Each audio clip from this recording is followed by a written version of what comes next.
Donc là, je vous présente la SL 890. Je vous fais un petit tableau de tout ça. Là, je vous présente la gamme SP, qui est la gamme Speed. Vous voyez aussi, on a des dièdres qui sont différents. D'accord?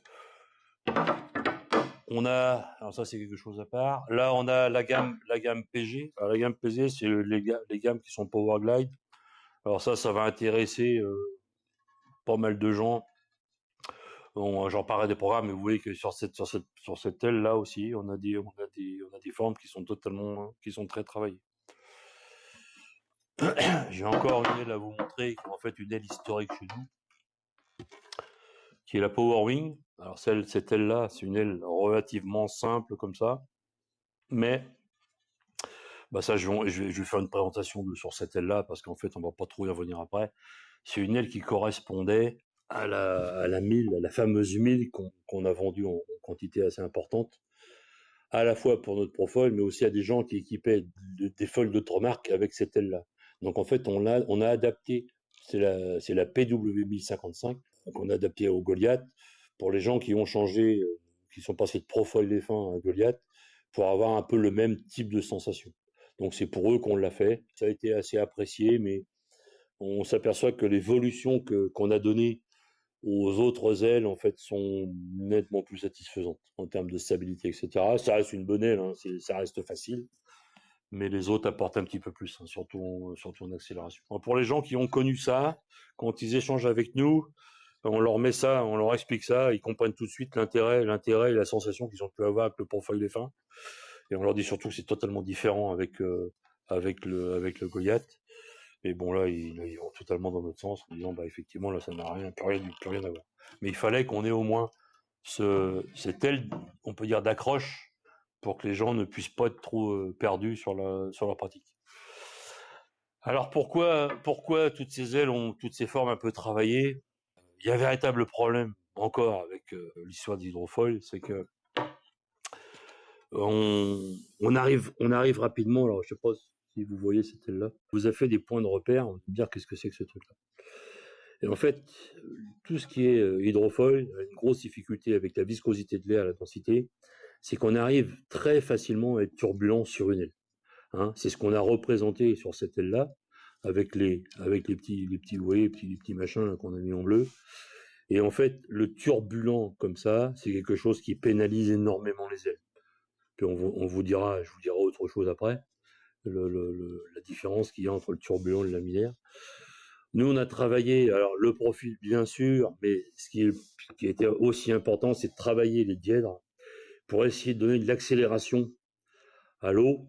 Alors, c'est du minime tout ça, mais nous, l'obligation qu'on s'est donnée, et ça on a pu le mesurer, c'est d'avoir un écoulement laminaire pour que la totalité de l'aile puisse créer son appui et surtout dans la stabilité maximum. Donc ça, c'est ce qu'on a représenté avec les faisceaux, les petits faisceaux verts là. Donc, qu'est-ce qu'on a fait sur une aile comme celle-là? On l'a un petit peu domé à cet endroit-là. Pour une raison très simple, c'est qu'on essaie de canaliser du flux, augmenter un petit peu de vitesse, on essaie d'augmenter le débit sous ces parties-là pour avoir une stabilité maximum. Donc sur ces ailes-là, bon, on a des articles, on a des spécificités un peu particulières sur lesquelles je vais pas forcément m'étendre, mais bon, on a un peu de vrillage. On a surtout des ailes qui sont très très très fines, qui permettent paradoxalement aussi de partir vite. Donc c'est toute cette considération-là qui a fait qu'on veut absolument être le plus possible en laminaire, qui nous a contraints à travailler tout l'ensemble de ces ailes. Ce qui est difficile, c'est que, si vous voulez, là-dessus, nous, on a pris ce parti pris-là. Alors, on peut nous critiquer, on peut faire ce qu'on veut, ça, c'est pas le problème. Mais on sait que le laminaire, de toute façon, va faire en sorte que ça permet d'ouvrir le spectre d'utilisation des ailes. Et ça, c'est quelque chose qui est très important. On va pas mettre une aile de 890 avec un spectre d'utilisation de 5 nœuds de vent. Ça n'a aucun intérêt. Donc, ça permet d'aller dans les hauts et dans les bas. Donc, sur toutes ces ailes, on voit l'aile la plus compliquée, c'est la Powerglide. Alors, la Powerglide, elle a été travaillée parce qu'en fait, on a besoin quand même d'avoir un peu de surface. Et nous, ce qu'on voulait, c'est garder les aspects de ratio c'est-à-dire des ailes allongées quand même assez importantes. Donc là, on a un aspect ratio de 9 sur cette aile-là. Ça permet pour une aile de 1100 de pouvoir naviguer à plus de 23 nœuds. C'est quelque chose qui est quand même assez rare d'avoir une aile comme ça. Donc, dans la catégorie des ailes PG, vous verrez, enfin, vous découvrirez le reste sur le reste des détails sur les docks. On a la PG 1110, la PG 1200 et la 1320, qui est une aile quand même assez exceptionnelle, qui part vite. Vous les découvrirez dans nos catalogues et tout ce qu'on a autour de ça. Mais surtout, il faut regarder leur utilisation par rapport à nos sélecteurs. On a passé du temps avec les sélecteurs. Écoutez, essayez d'en profiter au maximum. Après, nous, on est là pour vous orienter dans vos choix. Bon, vous pouvez commencer avec une aile et puis vous allez rapidement en avoir deux ou trois. Ça dépend de votre passion, ça dépend de du temps que vous voulez passer sur l'eau, etc. On espère que toutes ces vidéos techniques-là, vous allez prendre le temps de bien les regarder, essayer de les analyser. Moi, je parle principalement dans un langage technique, même un petit peu direct. Bon, j'utilise pas trop de gros mots pour pas essayer de trop vous choquer, mais est-ce que c'est pas l'habitude de la maison? Enfin bon, ça c'est le clin d'œil. Donc, on vous a fait une présentation, je vous ai fait une présentation sommaire des ailes d'une précédente vidéo, et en fait, on a oublié des points qui sont quand même très importants. Donc, nos ailes, je vais donc reprendre les ailes dans le détail en vous expliquant que, par exemple, sur nos ailes, on n'utilise que du carbone. Quelle que soit l'aile dans la collection, vous aurez des ailes. Alors, en vidéo, c'est pas facile de vous montrer tout ça, mais vous apercevrez qu'il n'y a pas un gramme, on met pas un gramme de sandwich ou n'importe quoi dans nos ailes. On veut une stabilité maximum et la stabilité maximum sûre, mais surtout quand on descend très fortement en finesse, on est obligé d'utiliser des carbones les plus pointus. Donc on a des UD, on a tout un tas de choses. C'est encore plus vrai, alors je vais passer un peu du coq à l'âne, mais c'est encore plus vrai sur les stabilisateurs, où les stabilisateurs, tant que vous les avez pas eu en main, vous pouvez pas apprécier leur finesse. Mais ce sont des ailes qui sont très fines, qui sont directement usinées dans la masse. Ça permet de vraiment diminuer les épaisseurs, et ça, c'est une traînée quasi nulle.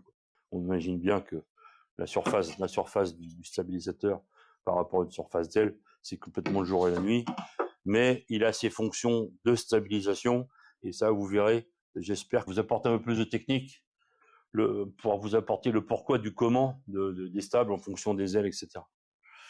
Donc les ailes, bon là j'ai devant moi ce qu'on vend quasiment le plus, hein, c'est les ailes ESL. Donc j'avais déjà un peu abordé le problème du diard et compagnie. Je recommence un petit peu quand même parce que c'est important. C'est important de l'expliquer.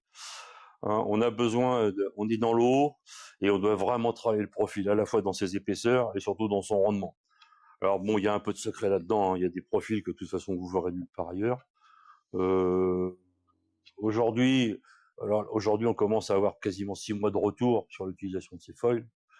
Bon, il y a des gens qui sont un peu surpris de voir la qualité de vol et surtout la continuité de vol quand le vent tombe. Hein. Quand les vents tombent, vous avez des gens qui vont continuer à planer.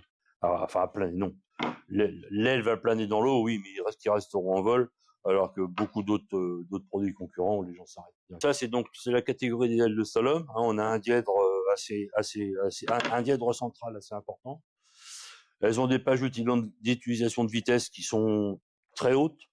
Alors, je veux pas vous raconter d'histoire sur les ailes Maxi Mini, parce qu'en fait, ça dépend de chacun. On peut aller très vite, avec une aile, si vous avez une bonne aile de traction et si vous êtes parfaitement équilibré sur votre board. Hein, si vous avez une board qui est un peu plus difficile à tenir, vous êtes un peu mal réglé, surtout avec les angles de calage des stabs. C'est toujours difficile de vous donner un truc. On peut vous donner quand même une plage maxi, une aile comme ça, une 890, ça peut prendre 25,5, 26 nœuds sans aucun problème. Un peu plus pour les gens les plus forts et surtout les plus lourds qui peuvent appuyer plus fortement. Et après, qui peuvent appuyer plus fortement, ça veut dire aussi des mâts plus longs, un engagement un peu différent. Donc, mais le potentiel de vitesse de l'aile est toujours supérieur au potentiel de la vitesse de l'aile de traction. Hein, ça veut dire que vous aurez une très bonne glisse sans que ça vous tire dans les bras. Ça, c'est très important. Nous, on s'aperçoit que les gens qui naviguaient avant avec d'autres foils naviguaient à peu près 1 heure, 1 heure et demie. Là, ils ont gagné un gain d'à peu près d'une demi-heure. Hein, c'est beaucoup moins fatigant de naviguer avec ces ailes-là parce qu'elles vous freinent pas. Hein, on est vraiment en deçà de la page d'utilisation d'une aile de wing. Pour le windsurf, on utilise les mêmes ailes. Bon, les voiles de windsurf ont un allongement et une puissance nettement supérieure à une voile de wing. Alors, un point important qu'on veut souligner, c'est qu'on a donc une collection importante d'ailes. On n'a pas voulu se faire plaisir, hein. Je vais vous dire, à chaque fois quand on lance un moule sur ce genre de choses, c'est des choses qui nous coûtent cher, même si on le fait de manière en interne. Donc, on a fait vraiment des choses qui correspondent à des pratiques, mais surtout aux gabarits, hein. Il y a plein de petits gabarits ou de gros gabarits qui trouvaient pas forcément les ailes, des ailes, des ailes qui correspondaient vraiment bien à ce qu'ils voulaient en faire. Donc là, à partir du moment où vous passez de 1320 à descendre jusqu'à 460, on a une cohérence aussi systématique avec des grandeurs de stabilisateurs. Alors ça en étonne beaucoup, mais on ne peut pas régler la stabilité d'un foil sans avoir une correspondance de surface avec un stabilisateur, hein. Une aile de 1320, une 1110 comme celle-ci avec un stabilisateur de 38, ça ne marche pas, hein. C'est des choses qui ne marcheront pas. Alors si, ça va marcher, mais ça aura pas de rendement. Et puis ça sera très instable, hein, parce que à partir du moment où vous diminuez en vitesse, si vous n'avez pas suffisamment de déportance à votre stable, eh ben, les virages et tout ça sont très compliqués, hein. On a l'exemple de gens qui ont deux voiles, qui ont deux ailes, deux ailes de traction, pas d'ailes de traction, deux ailes de portance, qui arrivent à jiber. On parle pas de nos foils, hein, avec d'autres foils, ils ont des stables très petites, 180, avec un avec un, ils arrivent à jiber facilement avec une aile plus petite, et dès qu'ils commencent à monter en largeur, on leur a pas expliqué qu'il fallait changer de foil, alors, changer de stabilisateur, mais quelquefois, le stabilisateur n'existe pas dans la gamme. Donc, je tiens vraiment à ce que vous fassiez attention à ça. Posez-vous la question de savoir pourquoi, quand vous avez des ailes différentes, on vous propose pas des stabilisateurs différents, hein. On peut pas vous dire, vous prenez ça et ça marche sur toutes les ailes. Ça ne marche absolument pas, hein. Ne croyez pas ce qu'on vous dit à ce niveau-là. Donc, rappelez-vous bien que le choix du stab est primordial par rapport à la surface de l'aile et du type d'aile. Donc, nous, autour de ça, on a fait des documents qui sont quand même assez importants, notamment des sélecteurs. Et donc les sélecteurs, on les a quand même pas tirés au hasard. Il y a eu du travail de fait qui a été fait là-dessus. On est passé bien entendu sur une base théorique, mais on a regardé aussi la base pratique pour qu'on soit les plus efficaces possible. Je vais revenir sur le profil de la Power Glide. Donc ça, on a une série d'ailes comme ça qui est de 1110 jusqu'à 1320, qui sont des ailes puissantes mais extrêmement fines. Si vous les regardez un jour, vous verrez que ça correspond pas à grand chose à ce qui existe sur le marché. Donc ça a un gros intérêt, évidemment, elles partent vite, avec des attaques fines, et puis des profils, parce que dans un profil, il faut quand même décomposer les estrados, les intrados, les épaisseurs, etc. Bon, on va pas vous dire exactement ce qu'on met, ce qu'on fabrique, ce qu'on dessine comme profil, parce que ça reste quand même notre savoir-faire. Mais l'objectif numéro un, c'est quand même de décoller assez vite. Alors, on s'est limité à 1320 pour une des raisons assez simples, c'est que lorsqu'on a vu ce qui était proposé sur le marché en 1700, et nous, ce qu'on a calculé par rapport à la portance engendrée dans le 1320, ça n'avait pas d'intérêt qu'on lance une 1700. 1320 a une puissance d'une 1500 tout à fait standard, avec surtout une allonge, hein, je le répète, nous, ce qu'on veut, c'est qu'on veut pas que les voiles de traction tirent dans les bras, hein. C'est la continuité de l'aile, le fait qu'elle ait beaucoup plus d'allonge que l'aile de traction, qui fait qu'on navigue très facilement. Donc là, si vous le voyez bien dans le détail sur la vidéo, on a des dièdres un peu particuliers. Alors ça correspond un petit peu à ce que je vous ai expliqué, hein. D'ailleurs, je peux le reprendre un petit peu, hein, sur les phénomènes qu'on rencontre dans l'eau, hein. C'est-à-dire que là, on vous a imagé des profils, des passages d'eau qui sont assez turbulents. Et là, ce qu'on cherche absolument dans les dessins, c'est d'avoir des passages d'eau en laminaire. Si vous êtes en laminaire, ça veut dire que chaque portion de votre profil va générer de la portance. Si vous avez du turbulent comme ça, vous avez une partie des profils qui vont dégénérer de la portance. Donc c'est pour ça que c'est très difficile aujourd'hui de comparer une aile d'une autre marque avec une autre marque. Nous, on sait ce que ça comprend. On sait que, par exemple, une 770, ça va peut-être pousser autant qu'une 820, une 830 d'une autre marque. Parce qu'on est en laminaire. Bon, alors, il n'y a pas que ça, hein. Le laminaire est induit par un tas d'autres choses. Alors ça, on va pas trop en raconter, pas trop en parler, parce que il y a quand même le secret de fabrication. Donc ça, c'est pareil, ça se voit sur l'eau, hein. C'est-à-dire qu'on a une continuité dans la glisse, on a une continuité dans le placement. Et puis, comme on a une continuité dans la glisse, c'est-à-dire que vous n'allez pas avoir une aile qui va tomber comme ça, hein. C'est-à-dire que vous avez diminué votre vitesse, vous attaquez votre virage, vous décidez de déborder un petit peu, votre aile va pas s'amuser à plonger, on va avoir un ensemble avec l'équilibrage des saviseurs correspondants, d'avoir quelque chose qui est très linéaire, si on peut dire, parce qu'en fait, votre feuille va monter et descendre comme ça, hein, ce qui est assez caractéristique en windsurf foil, où là c'est simple, hein, tout le monde sait ce que c'est que border et choquer. Bah, vous bordez, l'aile se met à son exactement à l'altitude dont on a besoin pour qu'elle sorte le meilleur rendement.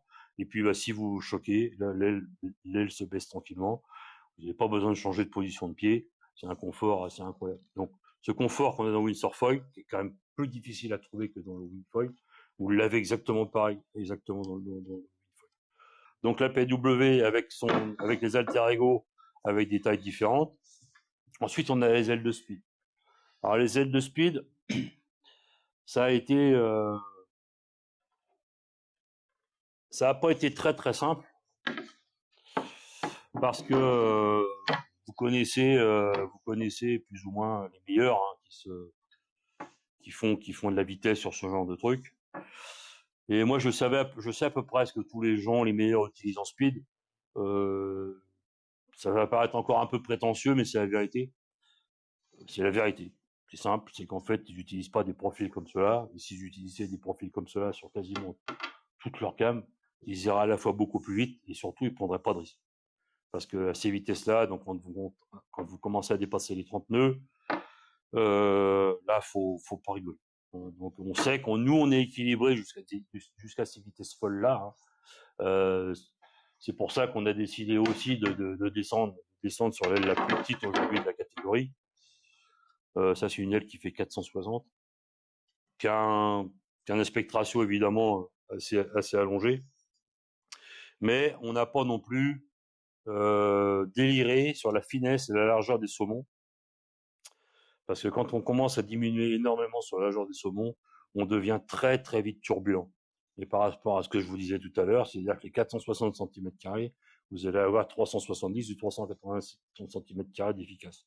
Là, on est vraiment en efficacité maximum sur tout le profil. Alors, double dièdre, hein, on a donc des dièdres un peu en pendulaire comme ça permet de reconcentrer les flots, diminuer un peu son centre de gravité là, et d'avoir une aile qui est très facile. Enfin, très facile pour les gens qui sont déjà quand même bien.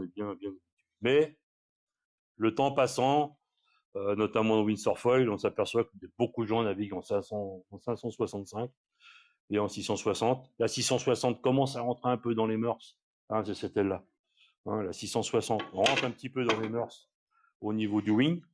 Alors les gens qui naviguent avec des 4 mètres, des 4,50, même des poids lourds, utilisent cette aile-là.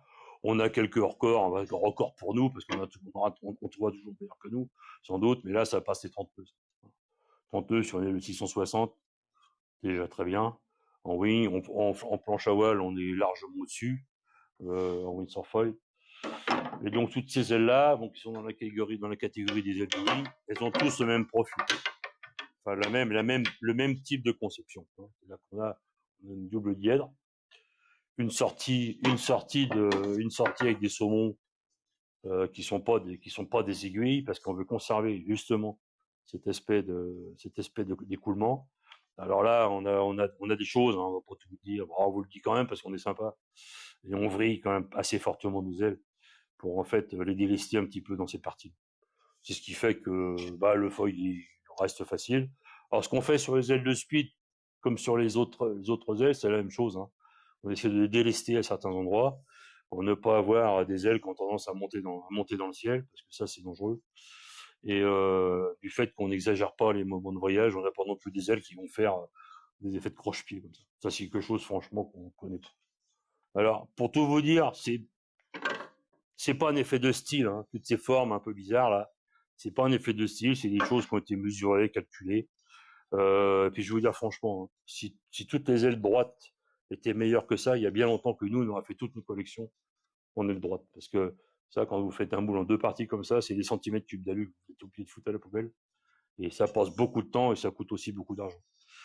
Donc ça, c'est quelque chose qui prend son ampleur. Donc ça veut dire qu'on a une base de travail pour nous qui est quand même ultra efficace.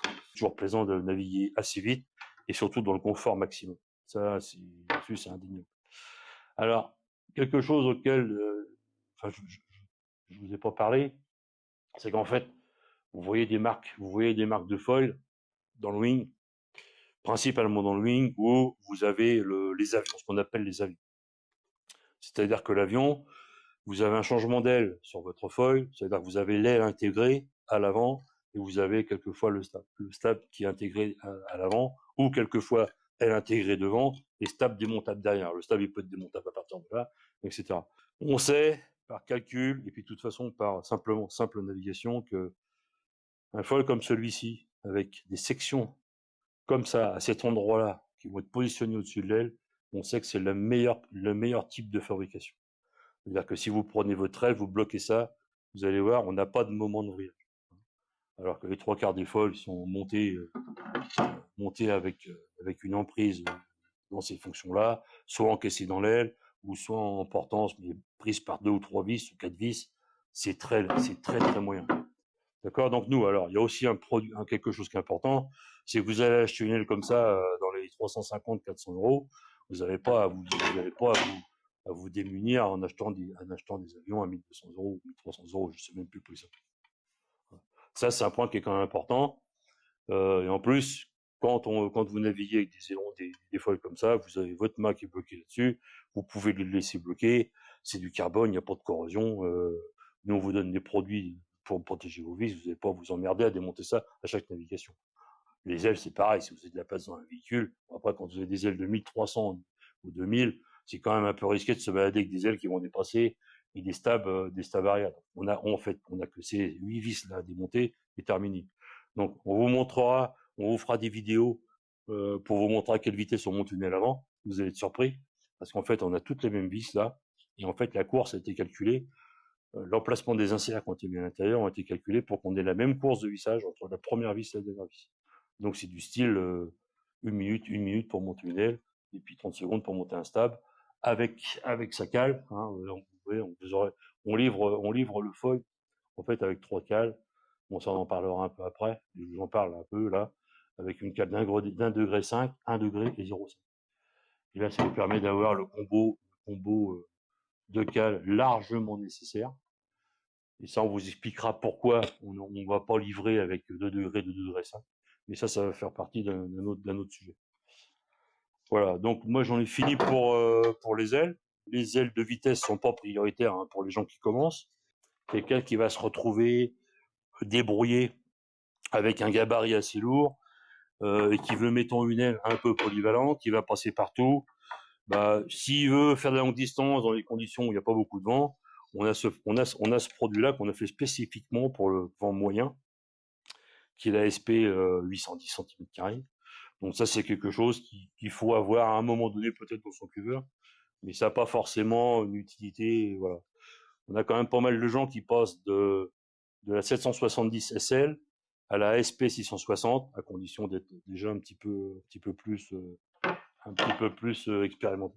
Les programmes des ailes, vous les aurez dans nos documents. Hein, on va vous mettre des liens sur la vidéo, on va vous mettre tout ce qu'il faut pour que vous ayez les renseignements. Et puis surtout, n'hésitez pas à nous appeler. Hein, c'est quand même la chose la plus simple. Nous appeler ou par mail, etc. Je vais arrêter pour ma présentation des ailes. Ensuite, écoutez, on va surtout faire quelque chose qui est important, c'est les équilibres du foil. Donc là, vous allez voir ça. On va avoir une planche de wing, on va avoir une planche de Windsor foil. Et puis, j'espère pas être trop compliqué. On va essayer de vous faire ça bien. Allez, à plus.